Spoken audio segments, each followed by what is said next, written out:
Olá você, tudo bem? Vamos concluir o nosso ciclo de informações hoje, tá certo? Falando sobre vozes do verbo. Você sabe que este assunto, ele aparece em provas de concurso, aparece em provas de maneira geral, com uma frequência tão grande, e há quem tenha dificuldade, sabia? É verdade, espero que não seja o seu caso, mas se for, vamos tirar as dúvidas agora. Teoriazinha simples, compacta, só para ficar no seu juízo e você não esquecer mais. Voz do verbo significa o seguinte, pessoal. Quando alguém vai estudar as vozes do verbo, vai estudar assim, qual é a posição do sujeito, ou a relação do sujeito em relação à ação. Se o sujeito pratica a ação, a voz é ativa. Se o sujeito sofre a ação, recebe a ação, a voz é passiva. Se o sujeito faz as duas coisas, pratica e sofre, sofre e pratica, a voz é reflexiva, tá bom? Então, essa é a base para entendermos as vozes do verbo. Se o sujeito pratica, se o sujeito sofre, se o sujeito faz os dois. E vamos por partes, porque eu quero que você entenda isso 100%, tá bom? Então vem comigo, presta atenção. Olha o que é que nós fizemos aqui. Com a voz ativa, o sujeito é agente, ou seja, o sujeito age, pratica a ação. Exemplo, Jussi compreendeu o texto. Foi o que Jussi fez? Jussi praticou a ação de compreender o texto. Então, se Jussi praticou a ação, a voz é ativa.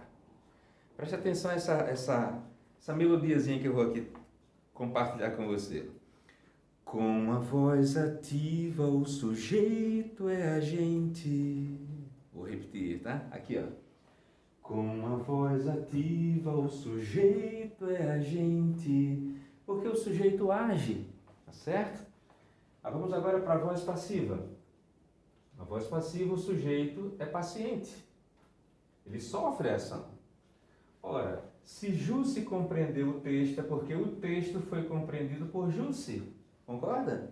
Vou repetir. Se Jussi compreendeu o texto, a voz ativa, é porque na voz passiva fica o texto foi compreendido por Jussi. É a mesma informação, só que uma está na voz ativa e a outra está na voz passiva. Simples assim. Tá bom? Agora, olha o outro segredo que eu não posso deixar de dizer a você. É o seguinte. Na voz ativa, aqui, ó, houve um objeto direto. E é este objeto direto aqui que se transforma ou se transformou em sujeito.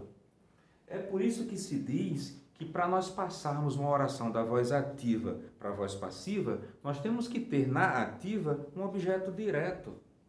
Porque é esse objeto direto que vai se transformar em um sujeito paciente. Faz sentido, não faz? Tem mais. Então, repetindo mais uma vez. Se Jussi compreendeu o texto na voz ativa, é porque o texto foi compreendido por Jussi. E isso é a voz passiva analítica. A palavra analítica, como vocês sabem, vem da palavra análise, ou seja, algo mais extenso, algo maior.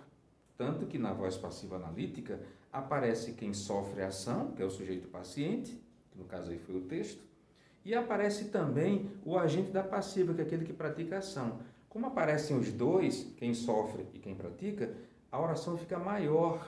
Por isso que é analítica, que vem de análise, que é algo mais extenso.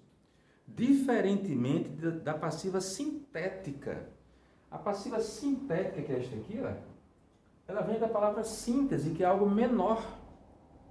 Síntese não é menor? Síntese, menor do que análise, que é maior.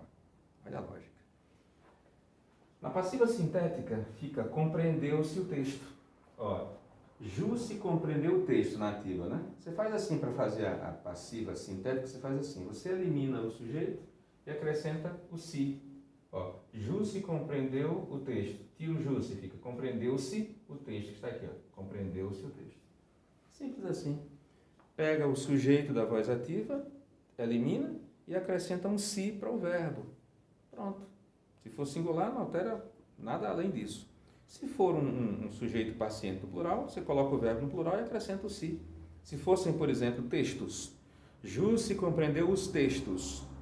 Você tiraria o nome Jussi, colocaria compreenderam-se, porque os textos estão no plural, fica compreenderam-se os textos. É isso, a voz ativa para passiva sintética. Lembrando sempre que passiva sintética é menor, que vem de síntese.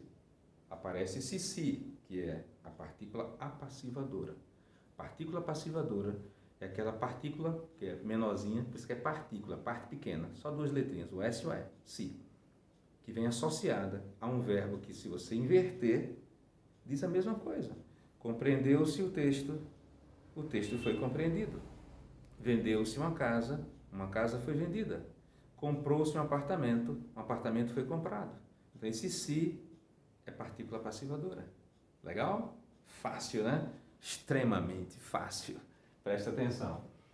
Então, Jussi compreendeu o texto, compreendeu-se o texto. Voz passiva sintética, que é aquela menorzinha. E, por fim, voz reflexiva. Voz reflexiva é aquela em que o sujeito pratica e sofre. Sofre e pratica. Mesma coisa. As duas coisas num momento só. Aqui, Jussi penteou-se, quem tem, né, cabelo? Jussi penteou-se na sala. Quem foi que penteou Jussi? Jussi. Quem é que ficou penteada? Jussi. Ela praticou e sofreu a ação. Sempre que a ação for praticada e sofrida pelo mesmo sujeito, a voz é reflexiva.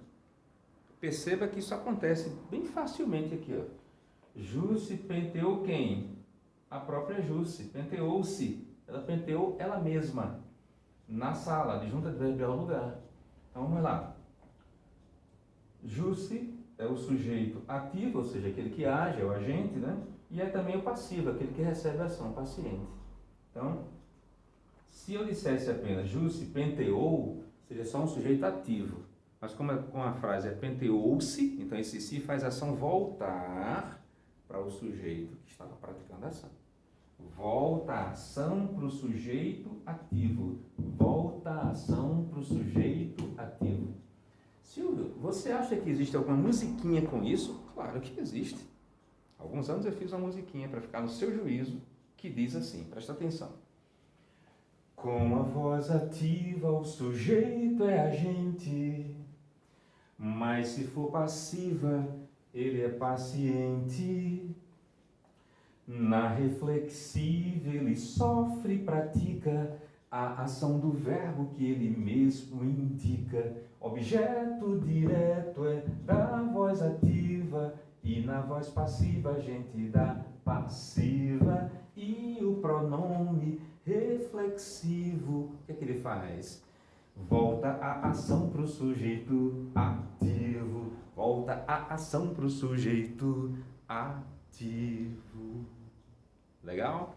Então, veja, quem canta seus concorrentes espanta. Nós acabamos de ver as vozes do verbo. Espero que tenha ficado no seu juízo, que isso tenha ficado mais do que claro, tenha ficado claríssimo. Grande abraço. Não se esqueça de curtir, não se esqueça de nos seguir. Tchau, tchau. Até a próxima.